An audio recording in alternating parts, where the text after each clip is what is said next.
Good afternoon, everybody. Thank you for coming. And Pastor Bernice, while you're right up here, I'm going to introduce the pastor of this church. She's an awesome pastor, so I'm going to let her say a few words. Assalamu alaikum. Welcome, everyone. Most of you have been here before, so you almost could welcome me. And we're happy to have you. We're always happy to have you. This church has a long history of partnership with particularly the Islamic community of Tampa, but with the larger Islamic community here in Tampa. And this will actually be one of the last events. Here we have sold our property. We are moving on the 24th of September, and we're moving to McDill Avenue, right below Martin Luther King. If you know where the Judeo-Christian Health Clinic is, that's St. John Presbyterian Church. We're moving to share space with them. And you will all be invited and just as welcome there as you are here. And that's one of the what's the word I want? That's one of the things we're very sure of. And so just know that we'll have a little more space, and that's a good thing. And so you're welcome there as well as here. So it's good to have you all. I look forward to the presentation, and I want to thank Mel, as always, for all of her hard work. Because the work that you do, Mel, is work for all of us, for all of our behalf, and for our nation's behalf. So thank you. Thank you, Bernice. So I'm Mel Underbaki. I think I know most of you. Okay, so I'm with the Coalition for Civil Freedoms. I'm going to just kind of go through the history a little bit. Many of you already know that history. But in 2003, Samuel Arian was indicted. And we, the Friends of Human Rights, which is the banner at the far right there, that was formed here in this church around his case. And we advocated for him. We went to the courthouse. We went to the trial. And he spent, it's quite similar to the case you're going to hear about later, actually, but he spent 2.5 years in solitary confinement with one of his co-defendants. Another of his co-defendants is over here with the camera. This is Hatem Fouris, you probably know him. Okay, and then after the trial, he was basically found innocent of terrorism charges by the jury, but he stayed in prison for another 2.5 years. And Lena, jump in if I get things wrong. And when he was released from prison, he went to house arrest for another 5.5 years. And then he was deported. And so we started the Friends of Human Rights. And how many people here were involved in Friends of Human Rights? I know some of you were. Okay, yeah, so it's nice to see you all back. Yeah.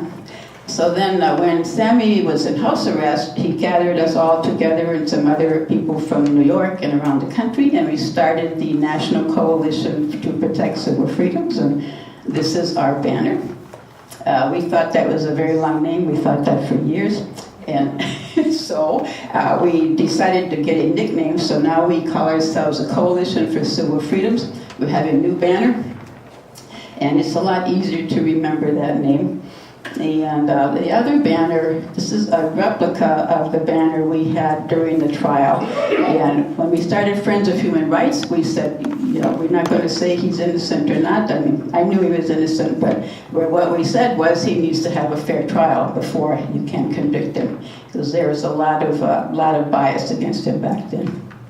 And so anyway, so that's kind of our history. Anything else I should say, Lena? We had a lot of meetings here, as I look at Lena over there, and one of the people that should be here that isn't is Nala El Arian, Sammy's wife, and she is in Turkey. So, and Sammy should be here too, as far as that goes. But, okay, we got some really good speakers today. We're very, very happy to have Miko Pellet here, and We also have Nida Abu Bakr here, who is one of the family members, and we have Lena Alarian here, and Ahmed Badir. And let me just tell you about Niko Palad a little bit. He is a writer and a human rights activist born in Jerusalem. He's the author of the new book, Injustice, the Story of the Holy Land Foundation 5, and the General Sun is your first book? Okay. Which is a journey of an Israeli in Palestine, which highlights his transformation from a Zionist to a Palestinian solidarity activist. Mr. Palad has traveled extensively, giving talks about his experiences to audience across the United States, the UK, Canada, and Australia. So let's welcome Niko Palad up here, and he will talk about his case.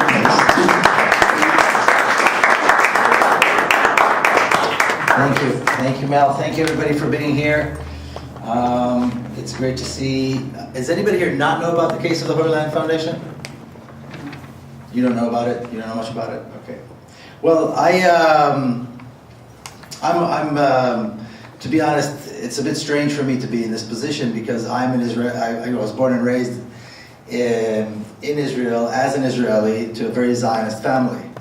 And I went through what I call in my book a journey of an Israeli in Palestine, which allowed me as an Israeli to realize that there is a Palestine and to, get to know Palestine.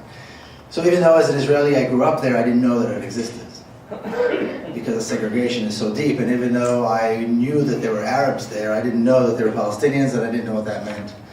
And so my first book, The General Sun, talks about my upbringing as an Israeli in a very Zionist family with a father who was a general, and then the journey and what I found as a result of that journey, and the enormous differences between how Israelis and Palestinians live, and the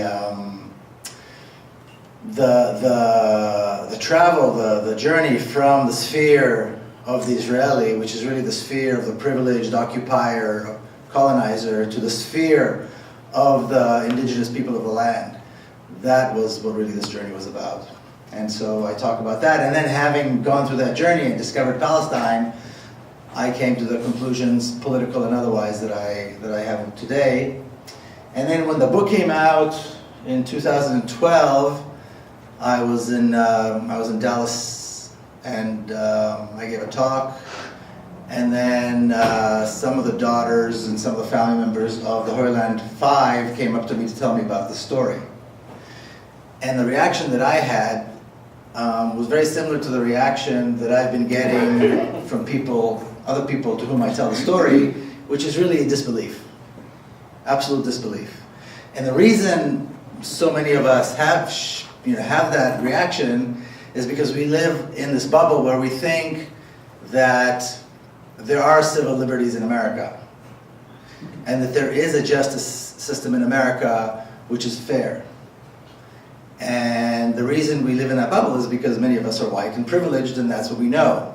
When I talk to black Americans, the injustice doesn't surprise them at all. That's been the reality, and other minorities too. That's been the reality, that's been the life that they led. There are no civil liberties for them.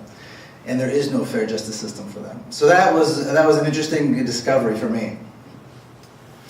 But the case of the Holy Land Foundation, like I said, I heard about it from family members, then I decided to get to hear a little bit some more, then I began to investigate some more, then I went back to Dallas and met the families again.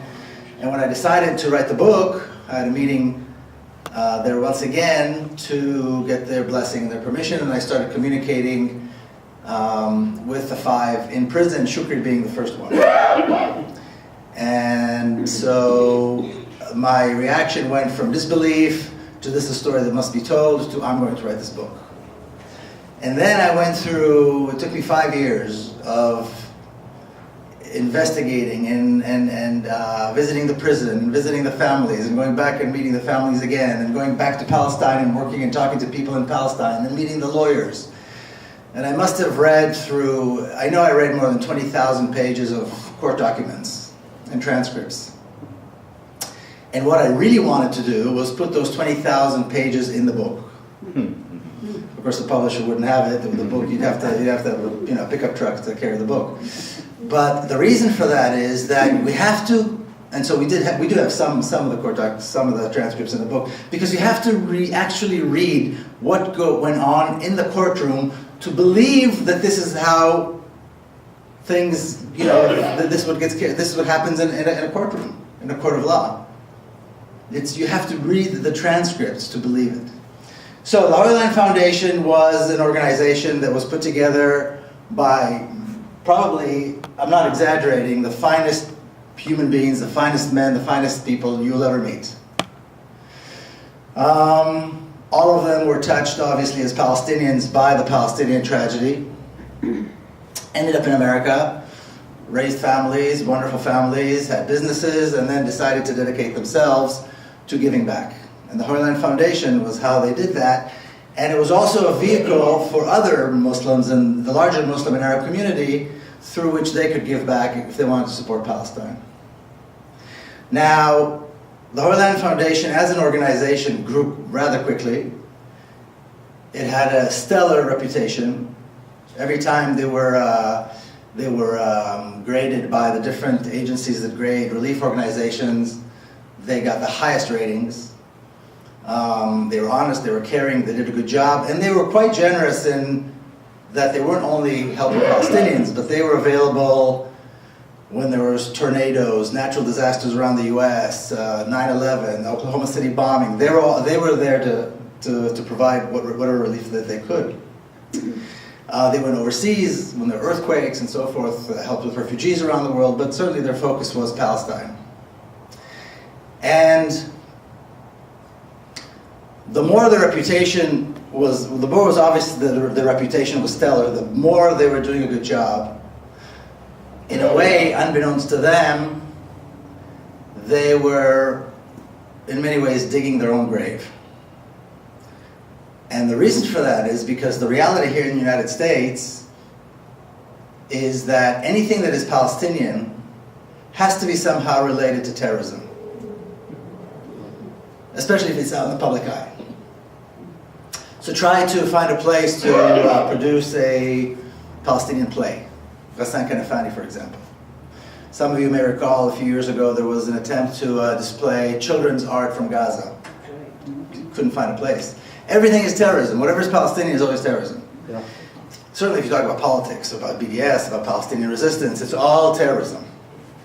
And the Holy Land Foundation existed in this sphere that wasn't touched by that for a while. And groups here in the United States whose job it is to police and make sure that the Zionist and Israeli agenda and narrative are always adhered to, realized that there was a problem. Because first of all, they were a Palestinian organization, because they were Palestinians, caring for Palestine, and they were describing a reality and projecting, I should say, a reality which the pro-Israeli groups were not happy with. So in the early to mid-1990s, the Anti-Defamation League, the ADL, which pretends to be a civil rights organization, but is really a right-wing violent organization, or violence-supporting organization, and people like Chuck Schumer and Anthony Weiner and some of these other Zionists began to look at this and talk to the different agencies in order to undermine their credibility. So they went to the IRS to try to get their not-for-profit status revoked. They went to other businesses with whom they had alliances. They started publishing newspaper articles saying that these guys were supporting terrorism. And then 9/11 happened. And after 9/11, obviously there was a sense, particularly in Washington, D.C., that something had to be done. Something had to be closed, some assets had to be frozen, somebody had to go to jail, and it had to be done quick. So the atmosphere, and I described this in the book, was let's just round up the usual suspects. And that's what they did. And the Holy Land Foundation, being Muslim and Palestinian and sending money to Palestine, obviously is at the top of that list. So President George Bush, in December of 2001, declared the Holy Land Foundation a terrorist, designated it as a terrorist organization, closed it down, and had all their assets frozen. And they did have a lot of money in the bank at that time. I believe it was right after Ramadan, that time of year.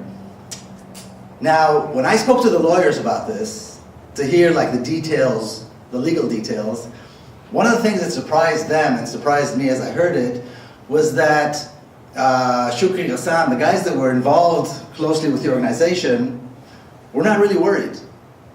They understood that something terrible had happened in the United States, that obviously the American government is panicking, is not thinking rationally, and so that's why this took place. But they were perfectly confident because they knew they did everything right.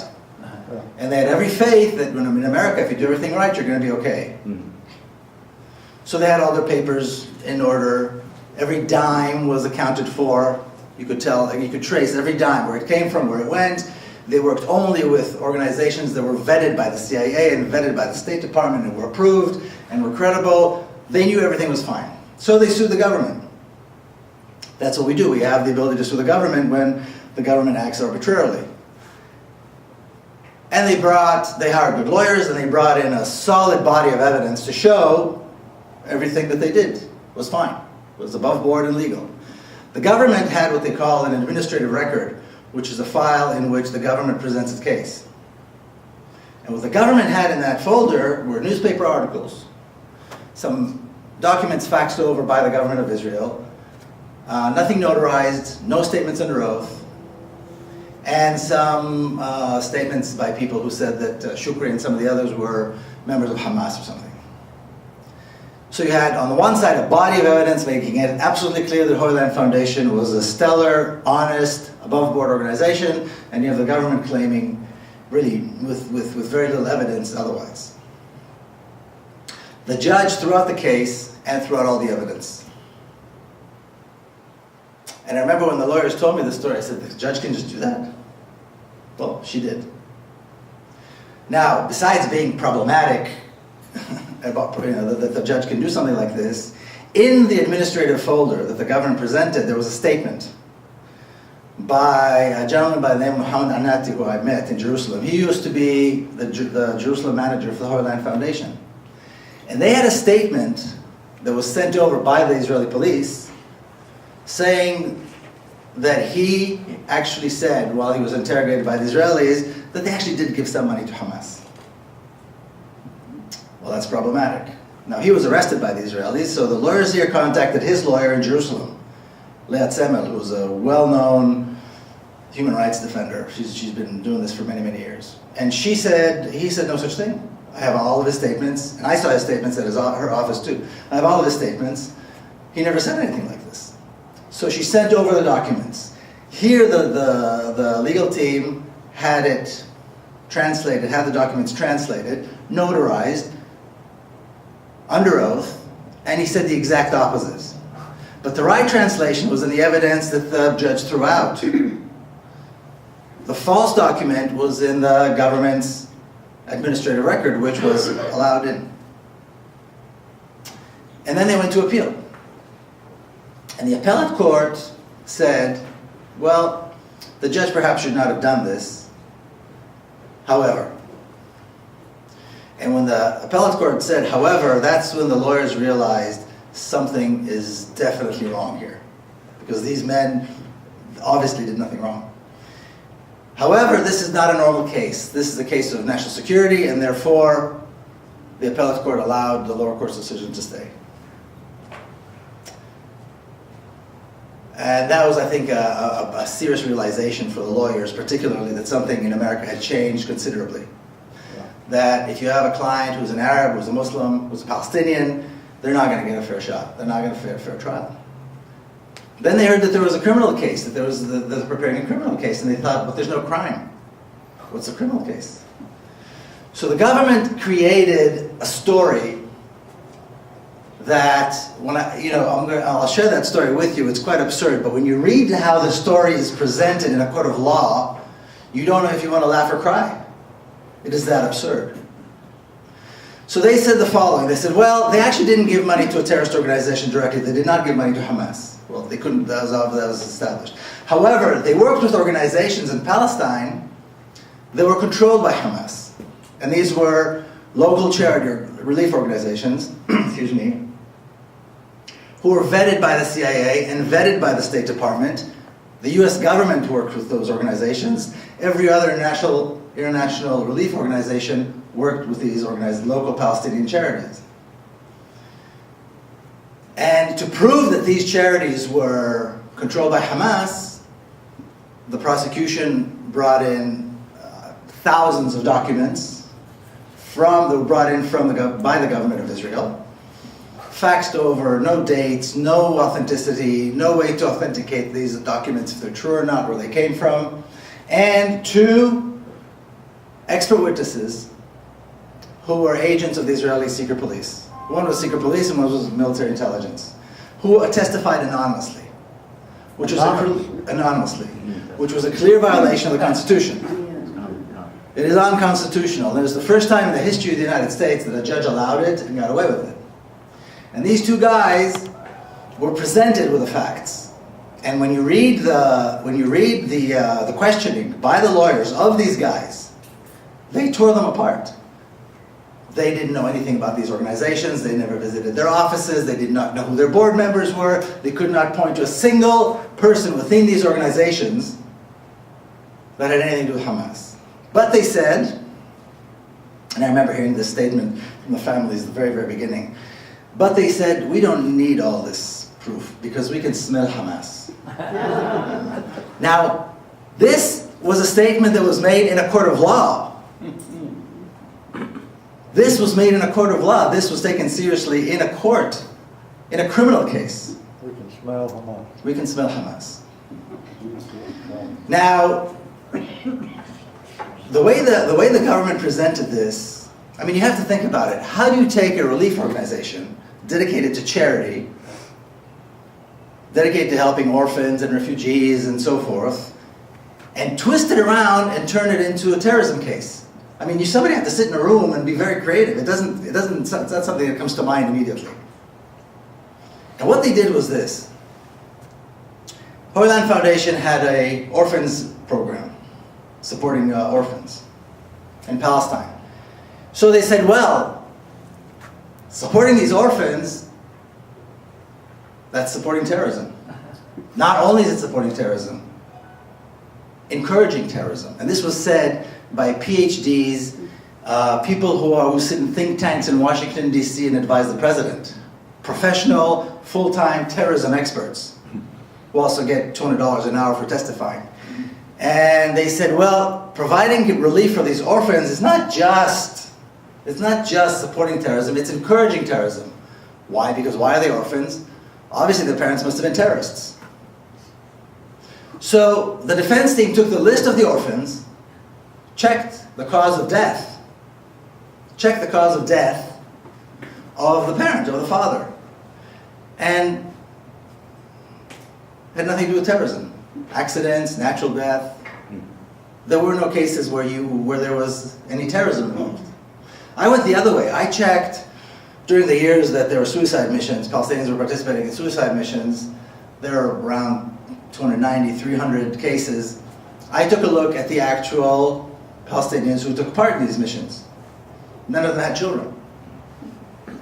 So whichever way you look at the list of orphans, their becoming orphans had nothing to do with terrorism yet. In a court of law, here in the United States, or Northern District of Texas, it was testified under oath that supporting these orphans is encouraging terrorism, because if a family member knows, if a parent knows that their child is going to get, or their family is going to get a $50 a month stipend, well, sure, they're going to volunteer to become terrorists. Who wouldn't, right? That was the weight of the argument of the prosecution.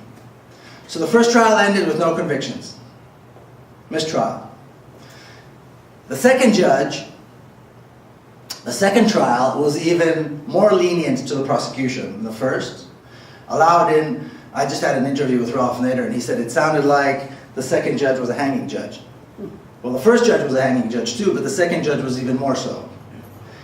And he allowed incredible amounts of evidence and witnesses that should never have been allowed, and even the first judge did not allow. And the second trial ended with all convictions. And when they went to appeal, they showed clearly, what the second judge did wrong. I mean, what were these pieces of evidence and these witnesses that should never have been allowed in the courtroom. The appellate court came back and said, well, perhaps they shouldn't have done this, the judge should not have allowed it, but it was harmless. Oh. So the lawyer said, what do you mean harmless? Trial 1, this evidence was not allowed, no convictions. Trial 2, this evidence was allowed, all convictions. And we're talking about long prison sentences. That was the end of it. Supreme Court wouldn't hear it. President Obama was petitioned and wouldn't commute their sentences.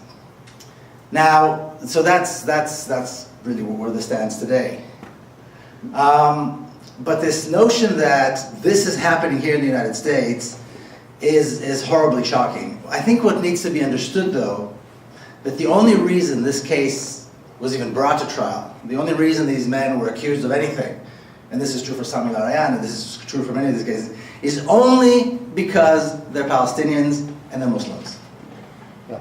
So these 5 men, the Hoyland Foundation, which I spent a great deal of time investigating and meeting them and so forth, are innocent men. There's absolutely no shred of doubt that these are innocent men. Not only are they innocent men, like I said, they're some of the finest, probably the finest men I've ever met. And they are only in jail because they're Palestinians and Muslims. And you have to wonder, why is this? Why is this?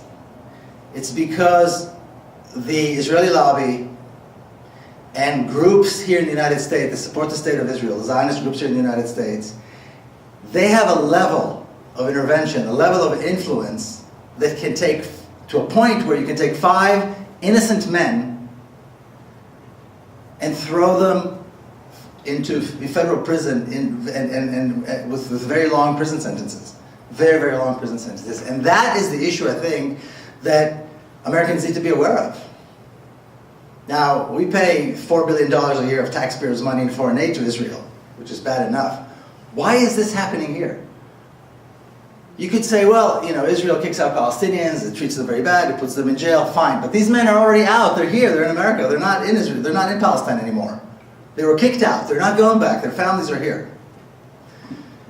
And I think this is something that people need to realize. The depth of intervention to the point where you can bring these five men like this to trial and get convictions. And it's all connected to that. And I think, and I'm going to say just a couple more words about that. I think it's crucial to understand this connection. And that there are groups and organizations here in the United States that are dedicated, that are policing, and are dedicated to creating this reality and maintaining this reality. And unless we do something about it, excuse me, then it's not going to change. I'm going to tell you a little bit about each one of these. I was able to meet 4 of them in prison. One of them I was not able to meet for reasons that I can't explain, I was not permitted to see. So, first one I'm going to tell you about is Mohammed ibn Zayn. Mohammed ibn Zayn was kind of the elder of the 5. He was kind of the spiritual inspiration, if you will, in many ways. And I met him in prison a couple of times in California. And he got 15 years in prison. And what's interesting is, you sit in a prison visitation room, it's a terrible experience. I mean, visiting somebody in prison in America is a horrifying experience. I've never felt so small and insignificant in my life as standing in line waiting to go in and then going out. So I'm sitting with them. This is an elderly gentleman with a long white beard, very dignified, highly educated. And I'm sitting in front of a man who seems like he is more free than I am. There's a sense of dignity, there's a sense of self-assuredness and confidence. And after all they've been through, we're talking about solitary confinement and being in the sea, all kinds of horrible things. And he's sitting there, with his prison overalls. He can't go to the bathroom without asking permission from these guards that sit there. He's got a family in San Diego. He was an imam in many places here in the United States. One of the, again, finest gentlemen I've ever met. 15 years in federal prison. Another one that got 15 years is Abdurrahman Odi. He was from Patterson, New Jersey. He's from New Jersey. He ran a soup kitchen. He volunteered on missions with the Hoyland Foundation. He really had nothing to do with the actual organization. Just he would volunteer on missions. And very early on, the FBI started tapping him. Oh, I see this is working. Okay. It's over there. The FBI started tapping him, asking him to come and work with us, come and collaborate. And he refused for years and years and years. This went on for years, and he kept refusing. Finally, they said to him, you're going to be sorry. And then during the trial, he was offered a deal. 3 years, if he was willing to collaborate, and he'd be out in 3 years. But it came with a gag order. So he said, all right, so you're going to give me a break if I sign this deal, and then you'll be able to use that and say that I admitted to something and use it against my friends. But I will be prohibited from speaking. He said, no, thank you. They came back to him several times. It went down to 6 months. They offered him a deal where he'd be out in 6 months for terrorism charges. And he said, a gag order? And they said, yes. And they said, no, thank you. He's serving 15 years in federal prison. And I'm sitting with this man in the prison visitation room. Again, he's sitting with these overalls, criminals everywhere, of course, and he's an innocent man. And he says to me, thank God I sleep well at night. I'm an innocent man, I sleep well at night, no regrets. I don't know how many people would have that kind of integrity to stand up just not to hurt their friends. And the other guys told him, because I heard the story not from him, I heard it from Shukri. And they told him, take the deal. No. Then Mufid Abdul Qadir also had nothing to do with the organizations of this, with the running of the organization. He would volunteer, he would sing, he would do skits. And you got to wonder why he was even pulled in. Well, his brother, who we hadn't seen in decades and lives in a different continent, is Khalid Mash'al. And Khalid Mash'al was the political head of Hamas for many, many years. And what's interesting is, the prosecutor in the opening statement said, family connections should not matter. We can't convict somebody because of family connections. And then they brought expert witnesses from the FBI to say that in terrorist organizations, family connections matter a lot. Family connections are extremely important in terrorist organizations. So that's why now, at the end of the first trial, he was found not guilty on all charges. 32 charges, he was found not guilty on all charges. And then the prosecution polled the witnesses, polled the jury. And one of the jurors, who according to all the evidence that I heard slept most of the time, stood up and said, no, I changed my mind, I didn't mean that, I made a mistake. And even though the foreman showed clearly that she signed off, and the defense team, of course, objected, the judge called a mistrial on him too, and now he's serving 20 years in federal prison. Another innocent man. And then Shukri, Nida's father, you'll hear more from her, I'm sure. He's the first guy that I met, that I visited, that I was in touch with. To say that he's the finest man I've ever met is an understatement. And when, again, in the opening statement, the prosecution said, well, Hoyland Foundation was established in 1987, Hamas was established in 1997, there you have, clearly there's a connection. This was in the opening statement. But what he left out were two other things that happened in 1987 that were connected. One is the Palestinian Intifada, the first uprising began in 87. There was severe need for relief in Palestine. And the second one is that one of Shukri's daughters was born in 1987. Sanabil, and I dedicated the book to her memory. And she was born very ill. And they had to make use of charity hospitals and so forth. And that's when Shukri became aware of that world of giving and so forth, and decided he wanted to dedicate his life to make that available to Palestinians. And that was really the inspiration for him to get involved and work with Hoyland Foundation. So those two bits of what happened in 1987, the prosecution left out. Shukri got a sentence of 65 years. And he's in Beaumont, Port Arthur, one of the most dangerous prisons in America. High security prison. And then the last one, Hassan Elashi, I was not able to meet. He also received 65 years. And he told me a lot of the history and a lot of the kind of the background of what happened and how the organization worked. He provided for me. And we talked, we exchanged emails, we communicated a lot, but I was never able to go and meet him. Also 65 years. So this is a reality where you got 5 absolutely, not only innocent men, but the finest men you'll ever meet, in federal prison, serving long sentences, only because they're Palestinians, only because they are Muslims. And only because America has this very strange relationship with the state of Israel. And that is, I believe, what we should remember and focus on. And the next time there's an election here, whether it's for governor, whether it's for state institutions, local elections, it has to be made clear. It has to be made clear to these politicians if they continue the support for Israel, they will not be elected. People of conscience have to stand up for Palestine, because this is only happening because of the reality in Palestine. And in closing, I'll just say, I'm wearing this BDS button. I always wear it when I speak. And BDS stands for Boycott, Divestment, and Sanctions. And this was a call that came out from Palestinian civil society to the rest of the world to say, this is how you can help. If you don't know about BDS, go to bdsmovement.org and check out their website. And there's been this campaign to vilify them, say that they're anti-Semitic and all kinds of nonsense.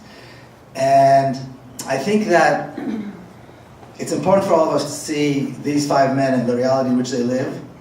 Now multiply that by millions and see what is happening to Palestinians in Palestine. And to be part of solidarity and to express solidarity and all of that is good and true. However, the reality in Palestine is so severe. I would equate it to a human being dying rapidly, losing blood on the ground, and standing around and cheering him on is not going to do him any good. What is needed is relief, immediate relief. And that's what BDS is for Palestine. BDS is resistance. BDS is actually action in order to help the Palestinians. It has nothing to do with anti-Semitism. It's all about justice. It's all about freedom. It's all about equality. It has nothing to do with Jews one way or the other.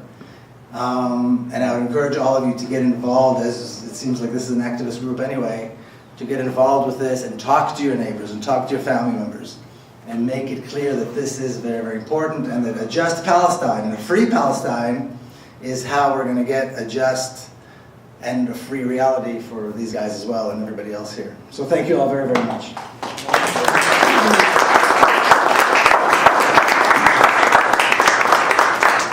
Thank you. Thank you, Miko. After we are finished, we're going to leave some time for questions. So if you have some, keep them in your mind. And next, I'm very excited to have Nida Abubakar here, who you've heard that her father was one of the people that got 65 years.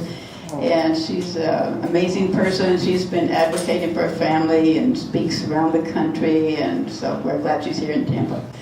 And you are actually the second daughter of the HLF5 that spoke here. Noor Elashi spoke here a few years ago. Now, was anybody here for that? Okay, great. Okay, so thank you very much for coming.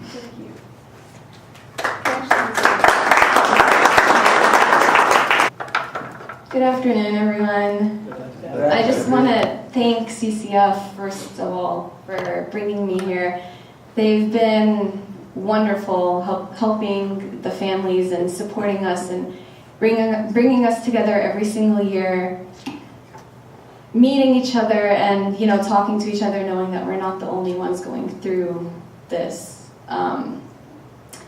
It's a great blessing to have, being able to meet everyone. So thank you for that. So it's the year 2004. Imagine yourself as a 10-year-old waking up 5 a.m. in the morning to the sound of heavy fists banging on the front door. You go towards the door and your hands are about to turn the knob when suddenly your dad sweeps you off of your feet, just as the door forcibly opens and a stampede of FBI agents swarm through, pointing their guns, barging into your teenage sister's room without letting her put on her religious scarf on, bruising her arms, and seeing your 3-year-old sister in the hands of an officer thrown at your mom. Everyone is rounded up in the living room like a herd of cattle, helpless, and you watch your father being held against his will, against the wall, and in handcuffs. Now imagine all of this happening while your 16-year-old sister, who by the way has 3 chronic illnesses, is in the hospital. What are you going to tell her? And you think to yourself, wait, what in the world just happened. You'd think that this is a scene from a movie, and you'd think that this is something that happened in a war zone. Although similar stories has happened like this in Palestine, and you've seen similar scenes in movies, I'm here to tell you that, unfortunately, this happened here in the United States, in Garland, Texas. And what I'm going to tell you tonight isn't to make you feel bad for my family, and not to make you feel bad for Palestinians, but to let you know what's happening, to let you know the kind of injustices going on in the world. My father is the founder of the Holy Land Foundation and is now serving 65 years in a maximum security federal prison. The HLF was the largest Muslim American charity, and he and other 4 men are now in prison for helping the needy all over the world. He sponsored orphans, built hospitals, built schools, and donated blood to his fellow Americans, like when the Oklahoma City bombing happened because of Timothy McVeigh. In 2001, the HLF was shut down by the Bush administration under Israeli orders, and just 2 months after September 11th, everything from here on out just flipped upside down. My dad's face was all over the news, his friends were all over the news, and all my best friends got deported to a country they know nothing about. Once on a family outing, we all had to witness my father being pulled out of the car and just pressed against the hood. I had a baby sister in the car. I was probably 10 at the time, and we just had no idea what was going on. It's crazy thinking about it. How can someone like my father be labeled as a terrorist? Is it because he's Muslim? Because he's Palestinian? Well, my father is far from a terrorist. Born in Brazil to a Palestinian Muslim father, and born to an Italian Catholic mother, my father grew up loving all races and religions. I grew up going to cultural festivals with my father. He's an artist, a poet, and a humanitarian. He's a model citizen. When my sisters and I would complain about the smallest thing, he'd tell us stories about his experiences visiting refugee camps. And he'd make us realize just how blessed we are living in the United States of America. It all started in the late 80s when my father was sitting in my sister's hospital room and she was just a baby. He was thinking about how blessed his daughter is, having the best health care you can get. He thought, it's not fair, so many children suffering. He wanted to change that, and he wanted to change the world. And that's how the Holy Land Foundation was born, with the birth of my miracle sister, Sanabi. And thanks to the amazing doctors and by the grace of God, Sanabi lived to the age of 26. If she were treated in the occupied territories of Palestine, she probably wouldn't have lived to the age of 26. Palestinian hospitals don't even have the medical technology that we have. However, just 20 minutes away, you have some of the best hospitals in Israel. But of course, you can't even take your baby there. If you're Palestinian, you won't even be able to make it past the checkpoints. And do you know how many mothers died wanting to give birth, stuck at a checkpoint? If you look it up, you'll find so many stories. Let's fast forward to the year 2008. I'm 14 years old, and after months of trial, it's the day of the verdict. We make it to the courthouse, and the security guards won't let me in due to full capacity. We had so many people of all races and cultures come in to support the HLF-5. We make it to the... Oh, I read that part. Everyone is already in the courtroom, and I start yelling at the guards. I tell them that what they're doing to me is not right. Suddenly, my father walks through the doors, and he tells them to let me in. They stay silent, and I walk through the metal detectors holding my father's hands. It's as if I knew. Everything went blank when I heard the word guilty. something had happened to me. I was furious, and it was like a rush of adrenaline just took over my body, and I felt myself like I was 7 feet tall. I started yelling at the judge, and I told him that he's making a mistake. I said, "How could you do this? All they did was help the needy all over the world, and this is how you repay them? This is what you do? This is how you thank them?" And I said, "This is my dad. You can't lock them up in cages like animals." The judge then ordered the security to take me away, and then my mom got up, standing in front of me, and she was telling the security guards that they can't touch me, I'm only a little girl. And I didn't feel like a little girl, because after seeing my family go through so much, after going through more in life than any other 14-year-old American girl, I didn't feel like a little girl. I knew too much about life. I knew too much about racism, oppression, and politics. And then it was at that moment when I shrunk from 7 feet tall to 5 feet tall. I realized that I'm just a little girl and I needed my mother to protect me. Just how Ahid Tamimi, the child prisoner who has recently been released, needed her mother to protect her. Ahid and her mother were put in prison after Ahid yelled at a soldier for harassing them on their own property, and she slapped him. Mind you, this happened just a day after her 15-year-old cousin got shot in the head by an Israeli soldier. So in my opinion, I think she felt like she had every right to slap a soldier after they shot her cousin in the head. I mean, wouldn't you feel the same? So my father wrote a poem that I'd like to share, dedicated to Ahid. He wrote, "Like a free Palestinian spirit, your home is hospitable and warm, but has no fireplace for a cold killer. Your fingernails sun-kissed, your palms soft as a whisper.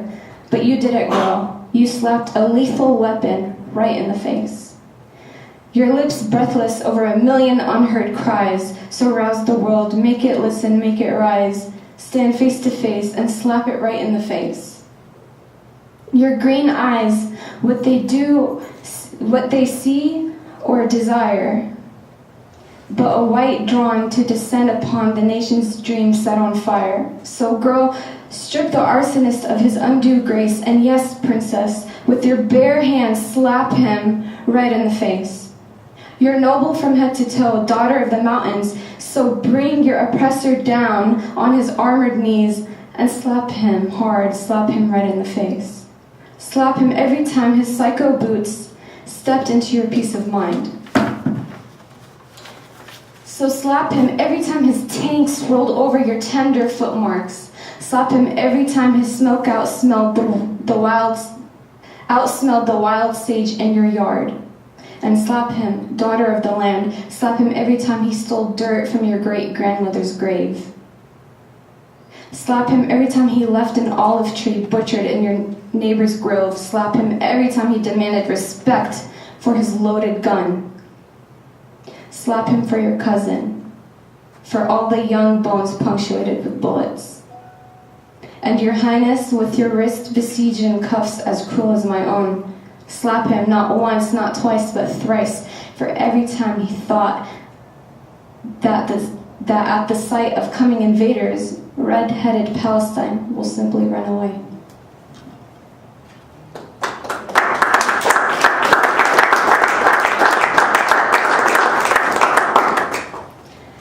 Ahid is known for speaking her mind. Watching videos of her as a little girl telling off soldiers, I know what she's feeling. It's the same feeling I got when I was telling off the security guards on the day of the verdict. It's the same feeling I got when I was giving the federal judge a piece of my mind at just the age of 14. She's trying to protect her land and her family, and I'm just trying to protect my father in the HLF-5. It's something in our Palestinian blood. Us Palestinian girls can't stay quiet and just sit and watch as injustices keep happening. That's why, although we couldn't do much as little girls, we used our voices. We wanted to be heard, and we want the world to know the truth. I'm a Palestinian woman living in the USA, and yes, I live in the greatest country in the world. But as long as I'm Palestinian, the occupation still follows me. The occupation follows every Palestinian living in every country, and they are affected by it. From extra security screenings at the airport to geography teachers telling the students that they technically don't exist as Palestinians because the land of Palestine only exists as a fairy tale. Palestine exists, and the Palestinian people exist. And I'm not the only person going through this. We aren't the only family going through this. There's a CMU, a communication management unit, aka Mini Guantanamo, full of Muslim political prisoners, most of which are political prisoners, and some still awaiting trial after years of incarceration. So many big events happened without my father. He was sitting in a tiny cell at the CMU with no one to comfort him when he found out that my sister died 5 years ago. She kept asking for my dad until the day she died. Then 1 year later, my grandfather, suddenly diagnosed with cancer, had died. Then a few months later, my father's uncle, who was literally his best friend, was diagnosed with cancer and died right here in Tampa. And my father was still not even over my sister's death. He missed so much. He missed the birth of his first grandson. He missed my high school graduation, and I pray that a miracle happens so that he doesn't have to miss my baby sister's graduation this year. She's currently a senior, so. He even missed my wedding in December, and it was the day that I always dreamt of. I have always thought that my dad would hold my hand as I walked down the hall. It's something that I would picture in my head my whole life, and the day had come and I couldn't help but cry and cry over again. And I just want to thank Miko for coming out to my wedding. He was there to support my family. It was really nice seeing him. The image of my father would be right there, as if he's really here, but I kept snapping back into reality, and I would realize that he's not there, which is the reason why I would just start crying. My father felt the same way, and he kept picturing himself with me. And he wrote an open letter to me called On Her Wedding Day, which is now on his blog. And in it he wrote, "On her wedding day, I arrive and hover restlessly over her young green heart. Her revved up pulse and mine intertwine. My sight glistened with her honey-glazed eyes, and I apologize. Forgive me, baby, for I don't know how to write music, but I know how to let 1,000 songs play from a single word of love, and I love you." Those words from his letter are stuck on me like a tattoo. My father apologized. He doesn't even have to apologize. This is a direct result of the occupation in Palestine. And I can't believe it because we're living in the United States of America. How could this be, and how could this be possible? Did you know that if my father was serving time in an Israeli prison, he would be out by now? He would have been given only a 10-year sentence, not 65. Just think about that. There's so much more I want to say. It would take hours to tell you everything, but if you would like to know more about this, and if this is the first time you heard about the Lonely Lamb Foundation, I suggest you to read more about it. And for facts, you can read Miko's book, Injustice, or check out the website the daughters created. It's called freedomtogive.com. But just please don't believe the brainwashing stuff you see posted by the media. And if you want to read about our feelings and experiences, then you could read my father's blog, notesfromshukri.wordpress.com. My name is Nida Abu Bakr, and I'm the proud daughter of a proud political prisoner, Shukri Abu Bakr. And I promise, for as long as I live, I will advocate for the freedom of innocent political prisoners, because injustice anywhere is a threat to justice everywhere.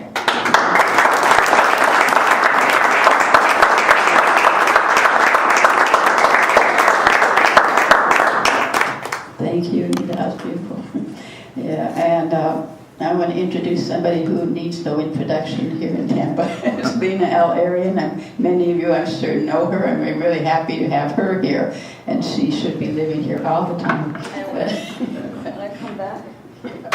Okay, so I'm going to turn over. Lena, thank you. Thank you.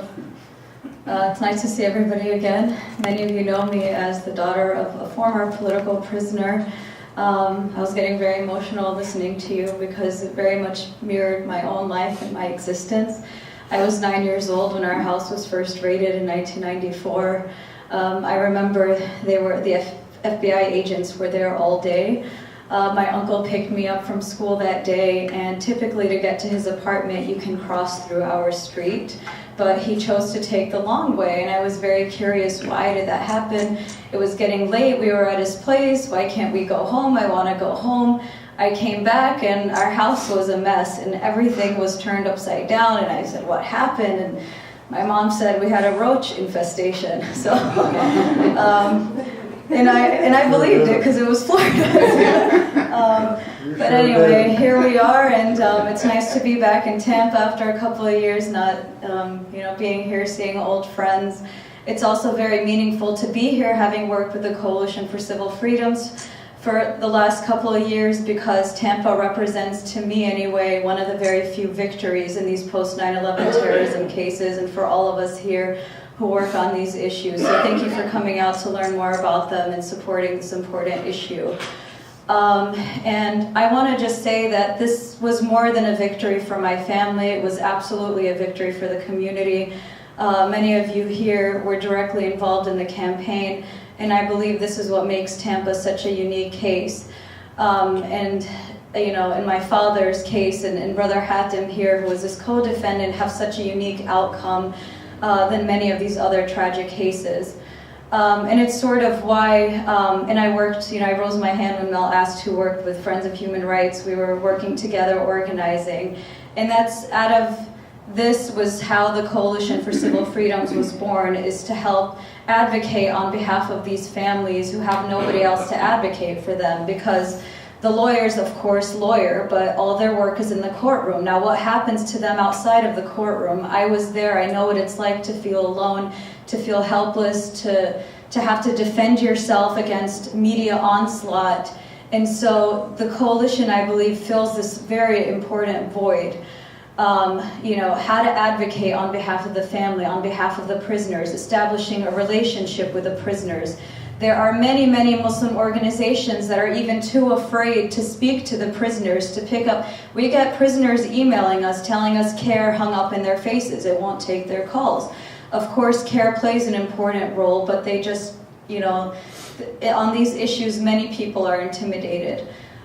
So from raising money and sending inmates canteen money to their accounts in prison just to buy basic goods, to live in dignity before trial, to organizing a family conference for families where we help, we provide therapy sessions and a healing circle, we train them in lobbying and media outreach, and we have a lobby day in Washington, D.C., to lobby against these unjust laws, to work for compassionate release, against mandatory minimums, to work on sentencing reform.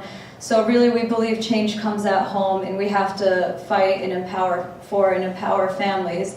Just to give you a brief example, there was recently in Florida another case of Noor Salman. Many of you may have heard of her. She is the wife, or the former wife, of the Pulse nightclub shooter who very horrifically and tragically murdered 49 people. This woman and people who are historically the LGBT community are allies of the Muslim community in the United States. Another group that's been oppressed, that's been targeted in hate crimes, they've historically come to the aid of Muslims and supported us. So this woman had literally no support because she was falsely accused of aiding and abetting her husband. Nobody supported her whatsoever. So how did we first get to know Noor? Was that we sent her a gift pre-trial during Ramadan, the month of Ramadan. And then we started to look more into her case, get involved. We contacted the media, Glenn Greenwald of The Intercept, and we started telling the media the real story. In this very church, which this place is called Sanctuary, it was very much a sanctuary for my family, but Mel organized an event here, Ahmed spoke, and they launched the campaign in Tampa. They spoke on WMNF in support of Norsen Men. She was facing life in prison. This was a woman who's, I think, a year younger than me. She's in her early 30s. She has a 5-year-old. I have young children. I literally couldn't sleep thinking that this woman may forever lose, her child and be separated from him. I know what it's like to have, that deep connection, and I know she was deeply devoted to her son. So we worked tirelessly to launch this campaign for her, and truly it changed the climate and the atmosphere. It was just like it was poisoned against my father, it was totally poisoned against her. And she was acquitted, astonishingly, and was returned to her son. And I'm very proud of the work of the coalition and what we're doing. So hopefully you guys can get involved either through donating to the family conference or getting on our list, inviting us out to do educational events. We try to always empower families, raise their voices, place them to speak wherever they can to share their stories and make them the best advocates for their loved ones.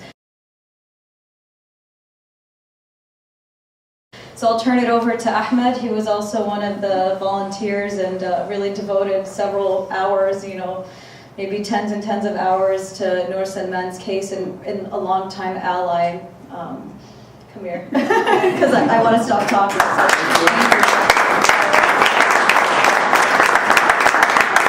Assalamu alaikum. Let's give a big round of applause for Nida, what she said earlier. It's heart-wrenching hearing the story, and just, I'm imagining like my daughter, if she was, if something happened to me, what, the impact on my children and what would happen, and I would be fortunate to have, a daughter like you that's campaigning for me if I was ever, God forbid, put away. I hope all of you would also join the campaign, okay?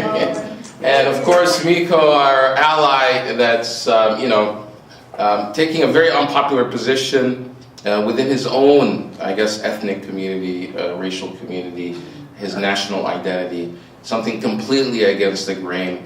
Had he taken the other way, he would be probably a very rich, successful, loved person on CNN and all these networks, but he's taking a principled position. He's not in it necessarily for the money. He's doing it because that's what's right. And that's why all of us are here. The issues that we're standing up for and we're advocating for are not popular in society. And the people that we're advocating for are also not popular in society. It's not popular to stand in solidarity with the Palestinian people. In many ways it can have consequences.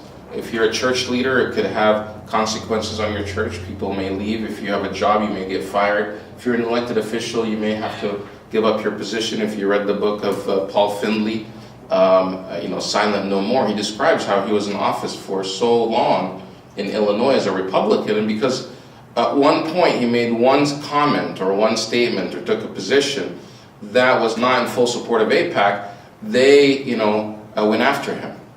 You can, also people like Cynthia McKinney and others that have chosen to take the side of Palestinians and the consequences that they face. But this organization is doing a lot of great work. It's not just about Palestinian, even though many of the people they're advocating for have Palestinian background or got into Palestinian rights, because oftentimes there are consequences, especially for people that want to advocate for the rights of the Palestinian people. They want to shut you up. And what better way to shut you up than put you away in prison? In fact, oftentimes when they put them in prison, they put them in these CMUs, these communication management units. It's really a dungeon. Many of them are underground, buried, and you have no contact with the outside world. Maybe you have 15 minutes. Some of these people have 15-minute phone calls a week. Some people are not allowed to speak to anyone at all. Some of them are not even allowed to speak to their lawyers. That they cannot communicate with the outside world whatsoever. At the same time, some of these very same people have never picked up a weapon, have never fired at anyone, that they're only accused of a conspiracy, of an idea that they allege that they were in some sort of conspiring with one another. And we saw how it was, how they stretch the idea of what conspiracy means. In that case, they're not even saying that they conspired to help Hamas. They're saying they conspired to help the poor people in Palestine, and by doing that, they freed up Hamas so they can spend their resources on, killing people. They didn't even say, okay, you supported terrorism directly. No, you supported the people that Hamas would have been supporting, and by doing that, you freed up their resources so they can do violence. Never mind the fact that the very same organizations that the Holy Land Five were supporting were also being supported and funded by U.S. government agencies. But they're saying, well, when the U.S. government sent the money to those agencies, they didn't have the intention of you, Holy Five, of increasing terrorism by freeing up Hamas. It was just ridiculous what happened there, and it's a complete injustice, which tells us that our system here in America is not perfect. Our justice system is not perfect, especially for the poor, or for the disfranchised, or for the people that don't have the resources, or the people in power, the oligarchy. If you're like somebody like, Trump's people, when you lie, to the FBI, you get 14 days, right? 14 days. It's like some people joke that when they get sick, their flu is longer than 14 days. But this guy gets, he lies to the FBI about Russian collusion and gets 14 days. Meanwhile, Palestinians who were accused of lying to the FBI get 25 years because of the terrorism enhancement. Normally it's like up to a 5-year sentence. The judge could be lenient, but of course if you're Palestinian or a Muslim, you're going to get the maximum 5 years, and it's multiplied with something called the terrorism enhancement. It ends up being 25 years when you didn't say anything. It's just a complete injustice. Some of these people that were involved in the Virginia group, serving life sentences or, 80 plus years when they never picked up a weapon and killed anybody or hurt anybody. Mass murderers, people that kill people, go to jail for less. Mm-hmm. And when you see, even here in our own state, when you have people that claim stand your ground and they kill individuals in broad daylight with their weapons, and they don't even get arrested by the prosecution. But if that person obviously is a person of color or Arab or Palestinian or Muslim and tries to use the stand your ground laws, no, they say, no, this law was enacted to protect white people from black people. To give them the right to just shoot black people whenever they're afraid, and they're constantly afraid of black people, so they can just shoot them anytime they want to, and just simply, I was afraid for my life. Forget the fact that the other person didn't have a weapon. So we have problems with our system. And we can't approach it just from one angle. What this organization is doing is providing relief for these political prisoners that are neglected and they're advocating. But we also have to go beyond that. We have to make sure that we elect people in office that pass, or in legislation that pass laws that translate or are in line with our values and our principles and of human rights. There shouldn't be laws out there that punish individuals for expressing their freedom of speech or to boycott, like we have legislation now in different states that wants to criminalize BDS.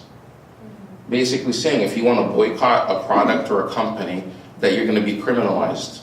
And there are Republican groups out there like ALEC, this exchange organization where all these Republican right-wing legislators are part of. They use these copycat legislation and they put them all over the country in state houses, and they're trying to silence individuals. They're trying to take away our First Amendment right to free speech. They don't want us to even speak out about the oppression that's happening there. And because they know the oppression is real. And the more that people hear about it, the more that the tide is shifting. They know that, especially on the Democratic side, Democrats are no longer as they were in full support of what's happening in Israel. Many of them are shifting away from that, especially the progressives and the Bernie Sanders wing and others. And they're trying to find ways how to shut people up. And if they can't necessarily put them to, in jail, they want to, criminalize and silence the free speech. So we have a lot of work to do. But it starts with supporting organizations like this. And oftentimes, again, when we ask ourselves, why do we have to step forward and do this? Well, because it's the right thing to do. When I got a phone call early this year and said, this woman, Noor Salman, is on trial, we need your help, can you get involved and advocate for her? I said, well, who are other, friends and allies that will advocate with me? We don't have anyone. I don't know, I'll get back to you. Because again, it's scary when you go out there by yourself, because you're going up against the U.S. government. That's right. You want to go attend a hearing, and on the other side, there's all these FBI agents and the U.S. prosecution, and then there's just you. And everybody every day looks on the side of who's behind the defendant to see who's going to be next on their target list. Right. And on the breaks, they always come up and they see you and they give you looks. There's certain, intimidation tactics. I remember one time during one of the breaks, the prosecutor, he said, didn't you used to work with CARE? Are you Badir? They want to let you know they know who you are and that you're in the courtroom. And they're watching. Yeah. Oh, let's grab lunch or coffee sometime. Okay, we'll see about, after the trial. But everybody thought that Noor Salman is going to be convicted. It was a losing battle. It's not even worth getting into because it's a done deal. How can she even have a chance to win when the trial is being held blocks away from the massacre, when there's a confession, when the FBI has been saying all this stuff that's been leaked in the public, that she's part of this, that's aiding and abetting, in the climate that we're in, that all these lawmakers came down and used this, what happened in the Pulse nightclub shooting, to their own advantage for their own political position, whether on the right or left. Nobody ever said, well, hey, wait a minute, let's see if there's truth to this. Everybody believed the FBI.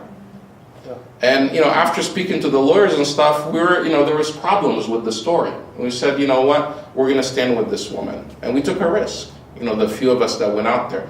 Mel went out there, I was in the courtroom, but there weren't very many other people because it's a scary thing, to the point that even Noor Salman's own family, many of them were afraid to even come to the courtroom because they don't want to be associated with it. Not because they believed she had something to do with it, they were just afraid of the consequences. Yeah. But it's a learning lesson because it also says that if you do fight, because a lot of times they put so much pressure on you so you can cave in and cut a deal and confess and make the whole thing go away. But in this situation, Noor Salman, who is this a simple woman, and I'm not saying simple as a derogatory. This was in fact her education and everybody that testifies that said that that's who she is. She wasn't this civil rights hero or activist or anything else. She was just a housewife that stayed at home, who didn't even have a driver's license to drive almost all her life. But she decided, I'm not gonna, say I did something I didn't do. And she stuck to it and she took the chance. And at the end, the jury saw through what's there. And the jury, there were no Muslims on that jury. There was mostly whites, older people from Florida that saw that the FBI lied. And of course, they had a really good defense team that exposed these lies. And at the end of it, it actually turned out that the father of this mass shooting was an informant for the FBI for 11 years, and he was an informant at the time of the shooting. Something that the FBI hid from the public this entire time. And within days of her confession, the FBI discovered and had information, or their FBI's own forensic detectives had discovered that it was impossible for Noor Salman to ever been near the Pulse nightclub, something that was written in the confession. So now they have a confession they know to be false, but they proceeded with it, a year and a half later for this terrorism trial anyway. After detaining her for a year in solitary confinement. Right, and keeping her in solitary confinement, knowing she was already innocent. This is how far that they went. This is an injustice. And at the end, they saw through it. So when we see all the injustice happening, it shows that there are ways that you can win. Especially, but first of all, you have to fight, and you have to work together, and you have to change the narrative and not be afraid. I like to think the work that we did in Orlando with the media and going out and poking questions and asking and demanding that the government answer things, put pressure on both the judicial system and the prosecution to make sure, hey, there are people watching. There are people watching, we better not make mistakes, and eventually they do make mistakes, because when more eyes are on something, then mistakes are bound to happen. So we like to think that the work that we did, the organization's work that they did there, made a difference, and justice did prevail, just like as it prevailed somewhat in the Samuel Arayan case here locally, because the same thing happened here. They said, no way a Tampa jury is going to find these people innocent. And it sent shockwaves across the country. Because, the Tampa Bay Tribune had been writing about this Samuel Arayan character for like 10 years, that he's a terrorist, #1, all this stuff. And then the trial happens, and then just not guilty after not guilty after not guilty. it just sent shockwaves. And instead of doing the right thing, these people are vindictive. Because there are elements, I'm not saying that our entire government is bad, but there are elements within our government that are corrupt, that are agenda-driven, that are single issue people that are trying to drive their own personal agendas and their own political agendas, and they're trying to weaponize our legal system, and they're trying to use our legal system and our courts and other avenues to drive their own personal agenda. And it's obvious. People that were prosecuting, for example, some of these cases, these terrorism cases, one person, notorious, his name is Kronberg in North Virginia. I hope he doesn't go after me at some point. I'm sure I always mention my name because he is notorious. He's on the record, this person's on the record always talking about how he's going to stop the Islamization of America. He believes in that somehow that there is a hidden Muslim agenda to Islamize America, as if our 1% is just going to somehow take over America and convert it to a bunch of Muslims. And he's on the forefront, fighting that by going after these individuals and putting them away, for life sentences on crimes they didn't even commit. Crimes, they are maybe even what we would call, some people would say, are thought crimes. Oh, they thought about it, then they tried to push it further. So there are elements like that in the government. We have to make sure that we're empowered, that people like that are not in government anymore, and if they're in government, that they're out. There are so many different initiatives that are out there to replace, prosecutors, for example, that are not doing their job, that are being selective, that are racist. We have to do the same thing when it comes to the Palestinian issue, and the same thing when it comes to these selective prosecutions where they're going after individuals that support Palestine and Palestinian rights. Just like how, have you heard of Sean King? They have something called the Justice PAC, or the Real Justice PAC, and they're supporting prosecutors that are running for office in different states to make sure that the right prosecutors are in office that will uphold justice, not ones that ignore police brutality and don't charge, they're not charging, officers that shoot African Americans with crimes. The same thing, we have to organize ourselves and make sure that we are doing something similar or partner with other allies like Sean King and other organizations to make sure that our judicial system is working the way it should be. And to make sure that lawmakers that are there, that are writing the laws, and eventually the people that are representing us. All that takes work, but in order to do all of this, we have to have your support.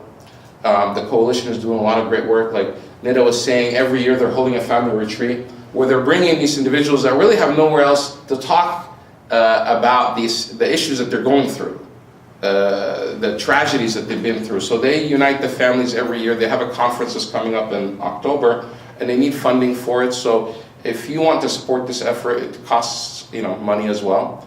So please write a check to the organization. The flyer is right there, or you can also drop a donation in that black box right there where it says donations. Don't leave without supporting the cause, because that's how they can continue this work. And for the most part, everybody's a volunteer in the organization.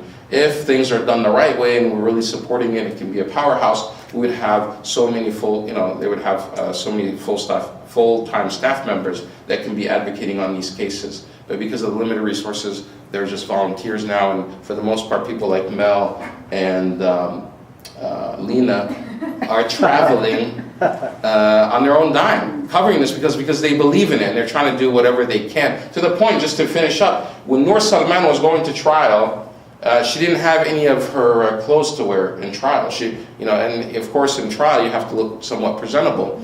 And they didn't have a way, and all her family, she didn't have any other family locally, and the family of her former husband's family kind of abandoned her. They had nothing to do with her anymore and they were not supporting her. So Lena from Boston went shopping for her using her own money. I don't mean to embarrass you. And she actually shipped it to the lawyers there so Noor Salman could have stuff to wear in trial, because your appearance in trial does make a difference. So she didn't use the organization's money to do this. It was out of her own pocket, to support it. And that's how these people are so dedicated to the cause of these individuals, these political prisoners, that they're spending from their own pockets. And so we're asking you to also do the same thing and spend from your own pockets to support this cause. So with that, thank you very much. And I think I'll turn it back to Mel for Q&A.